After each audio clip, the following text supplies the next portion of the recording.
السلام علیکم ورحمۃ اللہ وبرکاتہ۔ کیا حال ہے آپ لوگوں کا؟ دعا کے ساتھ آغاز کرتی ہوں۔ رب اشرح لی صدری ویسر لی امری واحلل عقدۃ من لسانی یفقہوا قولی۔ آج کا جو ہمارا ٹاپک ہوگا وہ ہوگا انشاءاللہ تعالی، جیسا کہ پیچھے ہم نے جان لیا حرکات ثلاثہ کو الگ الگ دیکھ لیا کہ حرکات کن کو کہا جاتا ہے، تو آج ہم دیکھ لیتے ہیں کہ ان حرکات کو عربی زبان میں کیا کہا جاتا ہے۔ بھلے اس سے پیچھے بھی بتا دیا گیا، لیکن آج خاص طور پر عربی زبان میں بھی ساتھ ساتھ ہم لوگ سیکھیں گے کہ ان کو عربی لینگویج میں کیا کہا جاتا ہے۔ تو عربی میں زبر کو فتحہ، یعنی جو حرف کے اوپر سائن ہوتا ہے اس کو فتحہ، اور حرف کے نیچے جو سائن ہوتا ہے اس کو، یعنی اس حرکت کو کسرہ کہا جاتا ہے، اور جو حرف کے اوپر ایک چھوٹی سی پیش ہوتی ہے اس کو عربی میں ضمہ کہتے ہیں۔ یعنی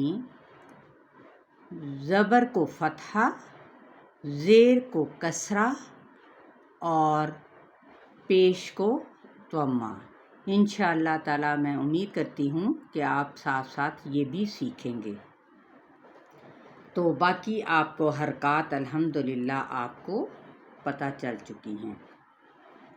تو یہ چیز بھی یاد رکھے کہ آپ نے میرے اس چینل کو، جو نئے آنے والے لوگ ہیں وہ ضرور ویورز جو ان سے سبسکرائب کر کے جائیں، اور انشاءاللہ تعالیٰ آپ کو بہت فائدہ ہوگا۔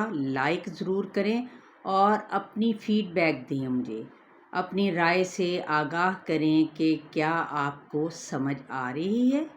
ان تمام باتوں کی، ان تمام قواعد کی ضرور دیا کریں، اور جس چیز کی بھی آپ کو سیکھنے کی ضرورت ہے آپ اپنے کمنٹس میں مجھے لکھ کے دیا کریں، میں انشاءاللہ ضرور آپ لوگوں کو سکھاؤں گی۔ چلیے پارہ نمبر 8 سورہ الانعام آیت نمبر 150 سے آغاز کرتی ہوں۔ اعوذ باللہ من الشیطان الرجیم، بسم اللہ الرحمن الرحیم، قل هلم شہداءکم الذین یشہدون ان اللہ حرم هذا فإن شہدوا فلا تشہد معهم ولا تتبع أهواء الذین كذبوا بآیاتنا والذین لا یؤمنون بالآخرة وهم بربهم یعدلون۔ قل تعالوا أتل ما حرم ربكم عليكم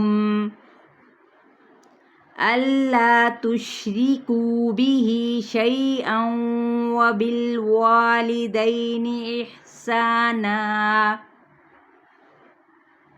ولا تقتلوا أولادكم من إملاق نحن نرزقكم وإياهم ولا تقربوا الفواحش ما ظهر منها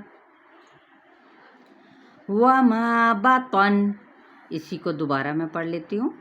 ولا تقربوا الفواحش ما ظهر منها وما بطن ولا تقتلوا النفس التي حرم الله إلا بالحق ذلكم وصاكم به لعلكم تعقلون۔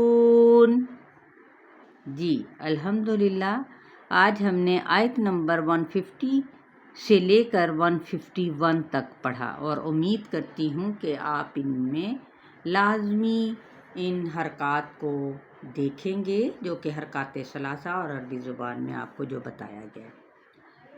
تو کائنڈلی آپ لوگ ہرگز اس امر بالمعروف و نہی عن المنکر کو مت رکیے گا، اس بات سے لازمی شیئر کریں، اور گھر بیٹھے ہی قرآن پاک کو اچھے مخارج کے ساتھ سیکھنے کی پریکٹس کریں، اور یہ پلیٹ فارم آپ سب کے لیے بہترین ہوگا انشاءاللہ۔ السلام علیکم ورحمۃ اللہ وبرکاتہ۔